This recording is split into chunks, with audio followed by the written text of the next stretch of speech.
জয়গুরু। ঠাকুরের আশীর্বাদ না থাকলে মানে খতরনাক জায়গা থেকে আজকে আমরা চলে এসেছি শিলিগুড়ি ঠাকুর বাড়িতে।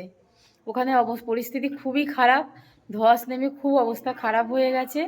তা ভয় পাচ্ছিলাম মনে মনে, কিন্তু লেবংয়ে যে দাদা আছেন কৃষ্ণ কাকু, তিনি আমাদের সব ব্যবস্থা করে দিলেন।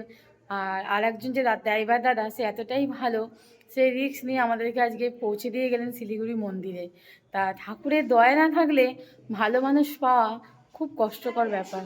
দাদা ভীষণ ভালো মানুষ, ড্রাইভার দাদা খুব ভালো মানুষ। আমি ওনার নাম্বার সবাইকে দিয়ে দেবো, আমার ভিডিও বা কোনো পোস্টে সবাই ওনার সঙ্গে যোগাযোগ করবেন। ভীষণ ভালো মানুষ।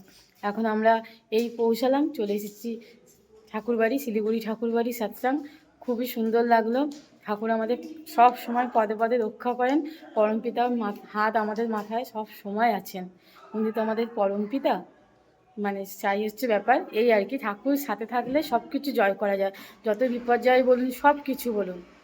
সবাইকে আমার জয়গুরু, শুভরাত্রি। সবাই ভালো থাকবেন, সুস্থ থাকবেন।